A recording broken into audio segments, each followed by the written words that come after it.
반갑습니다. 저는 방금 정말 이쁘게 찬양을 했던 우리 웨이브 아이들을 담당하고 있는 전준영 전도사라고 합니다. 이 시간 가운데 우리 아이들이 계속해서 키가 자라나고 또한 영적으로 자라날 수 있는 우리 아이들 되게 해달라고 함께 기도해 주시는 우리 한가람 교회 성도님들 됐으면 좋겠습니다. 여러분, 우리가 오늘 본 말씀은 사실 어렵지 않게 들어봤던 내용일 겁니다. 예수께서 광야에서 3가지 시험을 받았던 내용이죠. 그런데 그 시험을 누가 했죠? 누가 했나요? 맞습니다. 마귀가 했습니다. 사단이 시험을 했습니다. 그런데 저는 이 시험이란 말을 오늘 이렇게 말하고 싶습니다. 유혹이라는 말입니다. 뉘앙스가 혹시 조금 달라졌나요? 사단이 엄하게 뭔가 시험을 하는 느낌에서, 뭔가 엄중하게 시험을 하는 느낌에서 교묘하게 꼬드기는 모습으로 느껴지지 않나요? 그리고 저는 이 유혹이라는 말을 들으면은 이런 생각이 나곤 합니다. 이제 저희 세대가 좀 어렸을 때 많이 들었던 말입니다. 어른들이 많이 했던 말입니다. 어떤 말이냐면은 수상한 사람 따라가지 마라. 수상한 사람 따라가지 말라라는 어른들의 말들을 종종 듣곤 하였습니다. 지금과 같이 치안이 엄청 좋지 않았던 시기였던 것 같아요. 그렇게 저희들은 늘 수상한 사람 따라가지 마, 수상한 사람 따라가지 마 하면서 이 말을 종종 듣곤 하였습니다. 그런데 아이러니한 게 뭔지 아시나요? 아이러니한 게 한 가지가 있습니다. 바로 저희들의 눈에는 수상한 사람들이 없었다는 점입니다. 저희들의 아이들의 눈에서는 수상한 사람들이 없었습니다. 다 착한 어른들 같았고 다 착한 아저씨 같았습니다. 조금 더 정확히 말하자면은 유괴범이나 그런 범죄자들은 절대로 수상한 사람처럼 입고 있거나 절대로 수상한 사람처럼 행동하지 않는다는 겁니다. 오히려 아이 입장에서는 되게 좋은 사람처럼 느껴진다는 거예요. 자신을 귀엽다는 듯 웃으면서 바라보면서 사탕 먹을래? 장난감 사줄까? 하면서 세상 좋은 미소로 세상 착한 사람인 것처럼 느껴진다는 겁니다. 착하게 다가오고 좋은 것을 내밀며 야, 너가 이거 좋아하잖아. 아저씨가 사줄게. 아줌마가 사줄게 하면서 좋은 뉘앙스를 풍긴다는 겁니다. 그러나 말이죠. 그 미끼를 덥석 무는 순간 그래요 갈게요 하면서 덥석 무는 순간 어떻게 되죠? 이제 본색을 드러내기 시작합니다. 진짜 본색을 드러내기 시작하죠. 그런데 오늘 말씀에서 나온 사단 또한 이러한 모습 같다는 겁니다. 본래의 의도를 숨긴 채 예수님을, 우리들을 유혹하고 있다는 거예요. 여러분, 예수님이 받은 시험은 광야에서 일어납니다. 그런데 1절, 2절의 말씀을 보면은 예수님은 40일 동안 아무것도 드시지 않았다는 것을 알 수 있는데요. 그러한 상황에서 사단이 이렇게 말하는 겁니다. 이 돌들에게 명하여 떡이 되게 하라. 이 돌들에게 명하여 떡이 되게 하라. 제가 광야에 가본 적은 없지만 사진이나 자료들을 살펴보면은 광야에 뭐가 많은지 아시나요? 맞습니다. 바로 돌입니다. 돌이 참 많다고 제가 자료를 통해서, 사진을 통해서 종종 보곤 했습니다. 그런데 사단은 이 굶주린 예수님에게 돌이, 그 수많이 깔려있는 그 돌을 떡이 되게 하라고 말합니다. 여러분이라면 어떻게 하시겠습니까? 만약 여러분에게 돌을 떡으로 만들 능력이 있고 돌은 이미 사방에 널려 있고 뱃가죽이 등가죽에 붙고도 남은 시간 40일 동안 굶주린 상황이라면은 여러분 어떻게 하시겠습니까? 정말로 어떻게 하시겠습니까? 먹어야죠. 지금 죽게 생겼는데, 지금 배고파 죽게 생겼는데 만들어 먹어야죠. 배고파 죽겠는데 뭐가 보이겠어요? 물론 저도, 여러분도 금강산도 식후경이라 했다 하면서 돌을 떡으로 만들 겁니다. 저도 아마 그럴 것 같습니다. 그런데 오늘 나온 예수님은 그렇게 말씀하시지 않으십니다. 그리고 그냥 아니야, 안 할 거야 라고 말씀하시는 것을 넘어서 메시지 한 개를 던지십니다. 사람이 떡으로만 살 것이 아니니라. 사람이 떡으로만 살 것이 아니니라. 이 말씀은 신명기를 인용한 말씀인데요. 신명기 말씀을 우리가 함께 보도록 할까요? 제가 읽겠습니다. 너를 낮추시며 너를 줄이게 하시며 또 너도 알지 못하며 내 조상들도 알지 못하던 만나를 내게 먹이신 것은 사람이 떡으로만 살 것이 아니요 여호와의 입에서 나오는 모든 말씀으로 사는 줄을 내가 알게 하려 하심이니라. 아멘. 여러분, 인간의 욕구 중 먹는 것은 아주 기본적이고 살기 위해 필수적인 욕구입니다. 안 먹으면 저희는 죽게 되죠. 네, 정말 필수적인 요소입니다. 그런데 우리가 사는 것은 먹는 것으로 인해 사는 것이 아니라 뭐요? 하나님의 입으로부터 나오는 말씀으로 산다고 말씀하시는 겁니다. 정말 재미있는 구절입니다. 이 구절을 잘 보면은 우리가 입으로 들어가는 것, 먹는 것으로 사는 것이 아니라 하나님의 입으로부터 나오는 그 말씀으로 산다고 오늘 말씀하고 있는 겁니다. 여러분, 우리가 인생을 살다 보면은 살아가기 위해 살아갈 때가 있습니다. 그리고 먹어야 살지라는 말도 있지 않습니까? 다 틀린 말은 결코 아닙니다.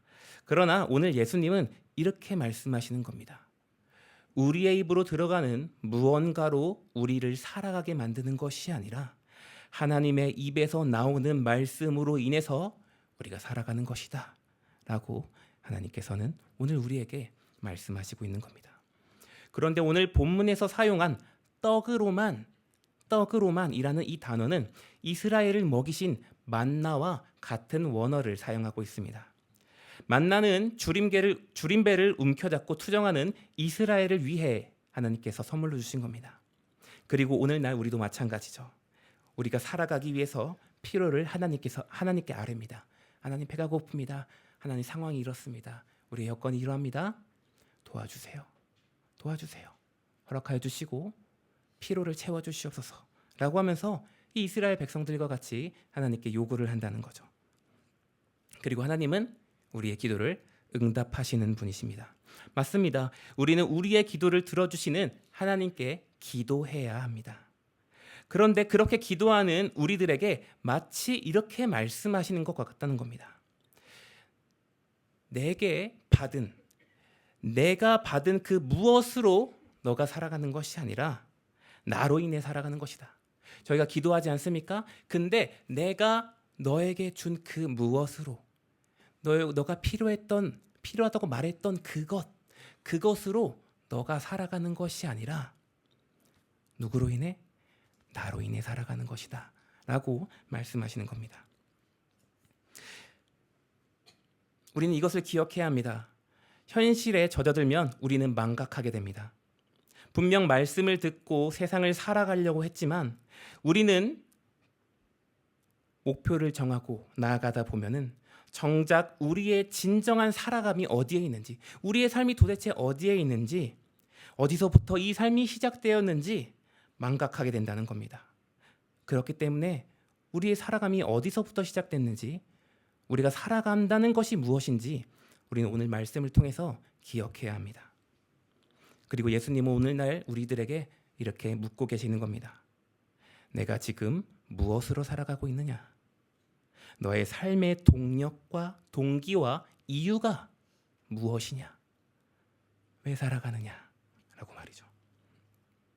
우리는 말씀으로 살아간다는 것을 기억해야 됩니다. 우리의 필요로 인해서 우리가 굴러가는 그 삶이 진짜 우리 삶이 아니라 우리의 삶은 하나님으로 인해서 사는 그 삶, 그 자체가 우리에게 주어진 진짜 살아감이라는 겁니다. 우리의 살아감은 살아가기 위한 그 자체에 있는 것도 아니고 필요를 채우기 위함도 아니고 목표한 바를 달성하기 위함도 아닌 말씀이 이유이고 목표이고 모든 것이라는 것을 우리는 기억해야 합니다. 그런데 사단의 유혹은 여기서 멈추지 않습니다. 사단은 예수님에게 천하 만국을 순식간에 보여주면서 내게 절하면은 이 모든 권세를 내게 주리라 라고 말씀하고 있습니다. 내게 절만 하면은 이 모든 것을 내게 주리라 라고 말씀하고 계십니다. 파우스트와 같은 소설을 보면은 이런 내용들이 나옵니다. 악마가 이렇게 속삭입니다. 내게 영혼을 팔면은 내 소원을 이루어 주지 하면서 계약을 건넵니다. 그리고 어떻게 되죠? 그 소설에서 거래를 성립하게 되죠. 그런데 오늘 내용이 마치 오늘 사단이 내게 절하면 이 모든 것을 줄 거야, 예수님에게 말했던 그 모습이 마치 이 소설과 같다는 겁니다. 여러분, 여러분에게 원하는 것들이 있지 않나요? 그럼 원하는 것이 있습니까? 네, 분명 있을 겁니다. 분명 있을 줄 압니다. 그리고 여러분에게 이것으로 유혹한다면은, 여러분에게 이것으로 시험한다면은 눈을 떼는 것조차 어려운 그런 것들이 있다는 겁니다. 제게 혹은 여러분에게 이것, 제가 잘 알지 못하는 그것으로 여러분을 유혹한다면 말이죠, 우리는 눈을 떼지 못할 정도로 연약한 그 무언가가 있다는 거예요. 근데 저는 여러분이 다 무언가에 약한지 잘 모르지만 하나님은 알고 계시고 여러분 각자 다 알고 있을 거라는 겁니다. 그런데 사단이 여러분에게 와서 이렇게 말하는 겁니다. 내게 절만 하면 그거 줄게. 내게 절만 하면 그거 줄게. 여러분, 사단은 세상 임금이라 불리는 권세자입니다. 말도 안 되는 거짓말을 하는 자가 아닙니다. 거짓부렁이 아니죠. 일부의 진실을 갖고 있습니다. 이 사실을 가정했을 때 여러분은 어떻게 하시겠어요? 여러분이 정말 미쳐하는, 환장하는 그것이 눈앞에 있습니다. 죽고 못 사는 그것이 여러분 눈앞에 있습니다. 그런데 절만 하면 된다고? 절만 하면 된다고? 까짓것 땡큐 하겠다 라고 하지 않겠습니까? 정말 눈앞에 그것이 있다면은 여러분 어떻게 하시겠습니까? 여러분, 누군가에게 절한다는 것은 존경의 의미도 있지만 굴복의 의미를 담고 있습니다. 그리고 사단에게 굴복한다는 것이 어떤 의미입니까? 그의 주권이, 내 주권이 누구에게 있다는 것입니까? 사단에게 있다는 말입니다. 사단에게 절한다는 것은, 그 주는 것에 굴복한다는 것은 내 주권을 사단에게 내어준다는 말입니다. 내 모든 주권이 사단에게 있다는 것입니다. 그런데 우리는 이렇게 말합니다. 아니야, 잘 들어봐. 잠깐이라니까. 이것만 딱 갖고 다시 하나님께 갈게. 아니야, 잠깐 이것만이야. 이것만 딱 여기까지 라고 말합니다. 잠깐 굴복하는 거라고요? 잠깐이요? 아니요, 결코 그렇지 않습니다. 여러분 생각해 보십시오. 잠깐 굴복했더니 원하는 것이 나왔습니다. 잠깐 굴복했더니 원하는 것이 눈앞에 나왔습니다. 진짜로 내가 갈망했던, 내가 원하는 그것이 눈앞에 생겼다는 겁니다. 어떻게 하시겠습니까? 그 다음은 어떻게 하시겠습니까? 그 다음은 쉽습니다. 또 절하면 됩니다. 얻었거든요. 이게 되네? 넘어가는 겁니다. 절대 복종의 시작점이라는 거예요. 마치 우리는 행복하기 위해 돈을 벌지만 어느새 돈거리는 돈의 노예가 되거나, 가볍게 술을 마시려고 했지만 도리어 술에 만취하는 그런 모습과 같다는 겁니다. 다시 말해서, 다음 거 넘겨주시겠어요? 가벼운 굴복이란 없다는 겁니다. 일부의 굴복은 없다는 겁니다. 잠깐은 없다는 겁니다. 우리의 굴복은 완전한 굴복이고, 우리의 굴복은 우리의 주권이 완전히 뺏기는 그것이라는 겁니다. 잠깐은 없으며 일부도 없다는 겁니다. 완전한 굴복이라는 겁니다. 우리가 첫 번째 유혹에서 어떤 말씀을 들었죠? 채우기 위함이 아니라, 만나로 사는 것이 아니라 하나님 말씀으로 사는 것. 우리는 사는 것의 원동력은 하나님의 입에서 나오는 말씀이다라고 했습니다. 그렇다면 여러분, 말씀으로 산다는 것은 어떤 말씀이죠? 우리가 하나님 입으로부터 나오는 말씀이 사는 것이라고 했는데, 그렇다면 하나님 말씀으로 산다는 말은 도대체 무엇입니까?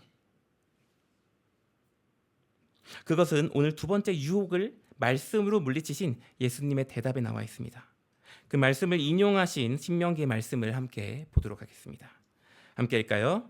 내 하나님 여호와를 경외하며 그를 섬기며 그의 이름으로 맹세할 것이니라.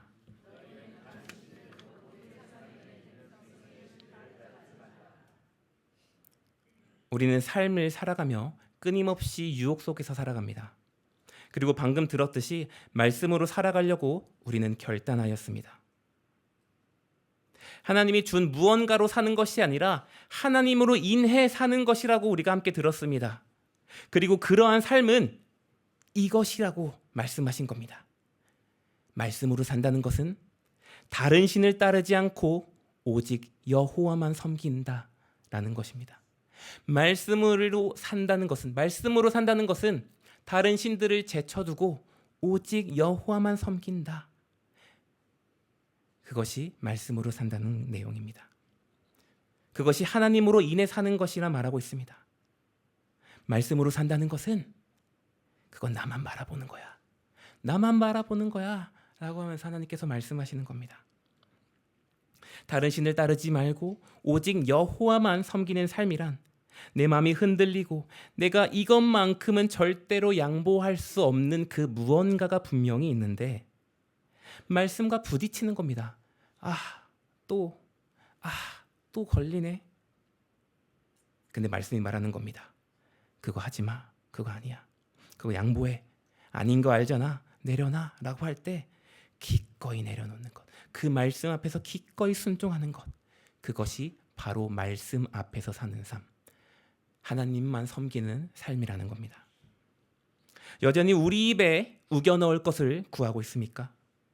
포기할 것을 포기하지 못하는 그런 모습을 살아가고 있는 우리들의 모습을 발견하고 있지 않습니까? 우리는 돌아보아야 합니다. 마지막으로 사단은 이렇게 말하고 있습니다. 누가복음 4장 10절에서 11절의 말씀인데요. 제가 읽도록 하겠습니다. 기록되었으되 하나님이 너를 위하여 그 사자들을 명하사 너를 지키게 하시리라 하였고 또한 그들이 손으로 너를 받들어 내 발이 돌에 부딪히지 않게 하시리라 하였느니라. 아멘. 자꾸 예수님께서 뭘로 말씀을 꺾죠? 사단의 시험을 꺾죠? 네, 말해버렸네요. 제가 말씀으로 꺾습니다. 네, 말씀으로 꺾습니다. 말씀으로 꺾으니까 사단이 이렇게 하는 겁니다. 말씀을 인용하기 시작합니다. 기록되었으되, 사단이 기록되었으되, 너무 무섭지 않나요? 그리고 인용한 구절을 가지고 성전 꼭대기에서 뛰어내려보라고 말하고 있습니다. 말씀이 이러한데 천사들이 너를 보호할 것이 아니냐라고 하면서 시험을 하기 시작합니다. 사실 근데 우리 생각에는 성전 꼭대기에서 떨어지는 게 뭐가 대수지? 이런 생각이 들지 않나요? 성전 꼭대기에서 뛰어내리면 뭐 별 상관없지 않나? 라는 생각이 들 수 있는데 사실 이 성전 꼭대기에서 뛰어내리는 그 모습이 어떠한 모습인가? 라는 것을 우리는 조금 살펴볼 필요가 있습니다.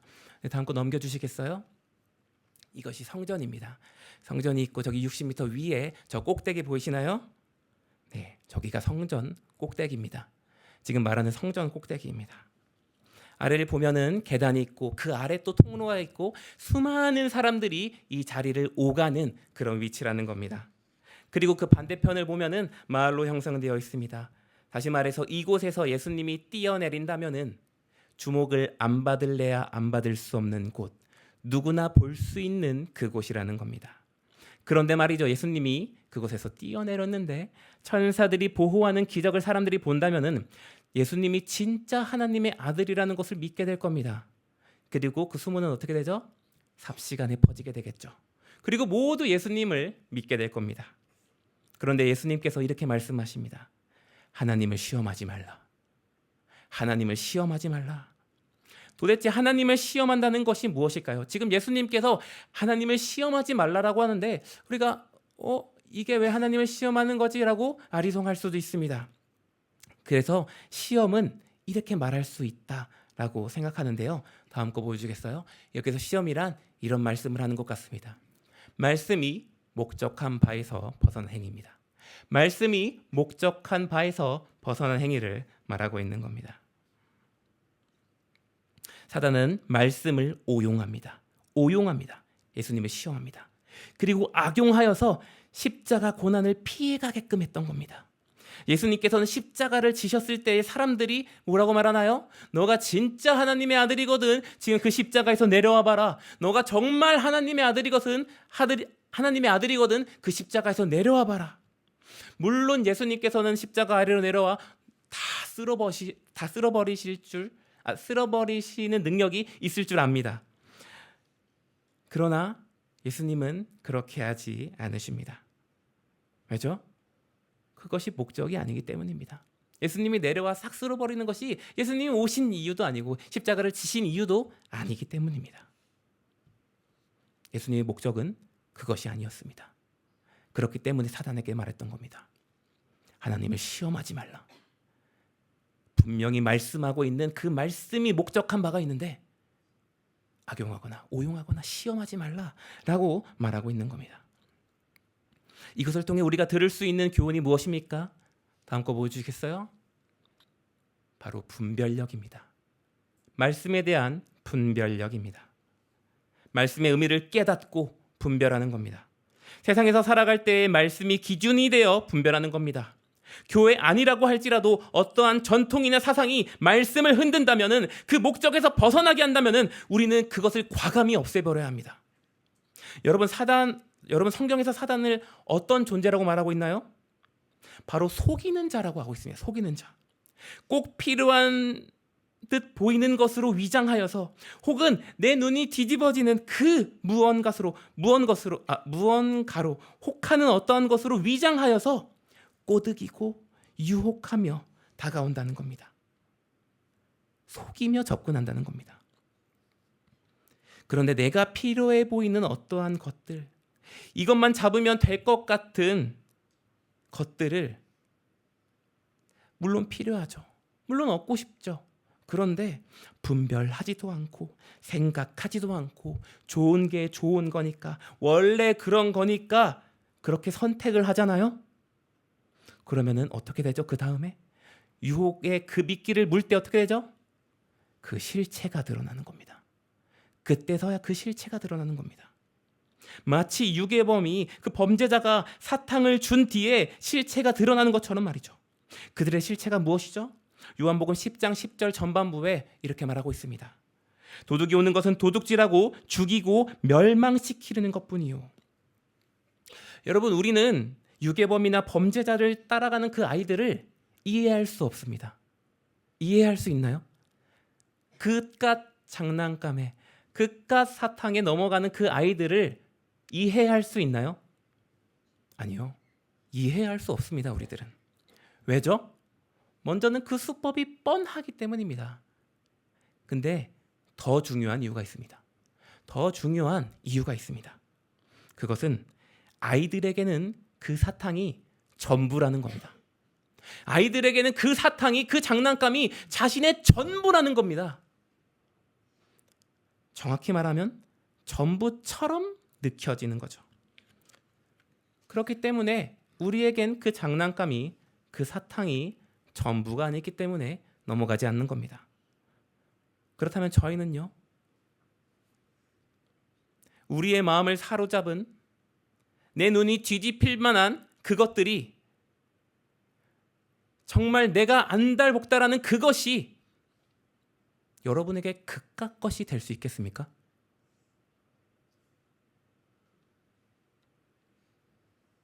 아니니까 넘어가는 거예요. 그깟 것이 아니니까 넘어가는 겁니다.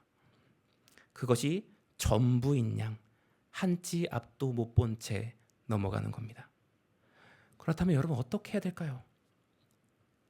이기기 쉽지 않다는 것은 우리는 우리의 삶에서 끊임없는 그 사투를 통해서 우리는 알고 있습니다. 이기는 거 쉽지 않아. 그럼 넘어지는 것에 익숙해져야 될까요? 아니요. 우리는 우리가 유혹에 넘어지지 않도록 더 귀한 것을 찾아야 됩니다. 더 귀한 것을 알아야 됩니다. 내가 넘어지고 약한 그 어떠한 것이 그깟 것이 될 수 있도록 더 귀중한 그 무언가를 우리가 발견하게 된다면은, 내가 약하고 넘어지고 쓰러지고 정말 안다복다 못하고 내가 눈이 뒤집히는 그것은 정말 귀한 것이 발견될 때 그깟 것이 되게 됩니다. 말씀을 마치도록 하겠습니다. 먼저 우리의 육신의 입을 채우는 것이 아니라 우리의 영을 채우는 하나님의 입에서 나오는 말씀을 사모하시길 바랍니다. 그리고 그 말씀 안에서 오직 하나님만 섬기길 바랍니다. 마지막으로 말씀을 분별하시길 바랍니다. 말씀에 내 마음을 투영하여서 오용하거나 남용하지 마시고 말씀을 옳게 분별하여 나가길 소망합니다. 그리고 그 안에서 우리가 그렇게 싸우든 그 말씀 안에서 오직 하나님만을 바라보면서 그 말씀 안에서 살아가는 그 우리들의 삶에서 그리스도라는 보석을 발견하길 바랍니다. 그 누구와도 견줄 수 없는 그리스도라는 빛을 체험하시길 바랍니다. 그리하여서 우리가 극과 사탕에 넘어가는 것이 아니라 사탕에 비할 수 없는 진짜를 발견하여서 여전히 핏발치는 우리의 유혹으로부터 자유하여져서 그 안에서 모든 유혹에서 자유해지고 또한 하나님의 사랑 안에서 그 자유를 누릴 수 있는 우리 모든 한가람 교회 성도님들이 되기를 간절히 소망합니다. 이 시간 가운데 함께 찬양하도록 하겠습니다.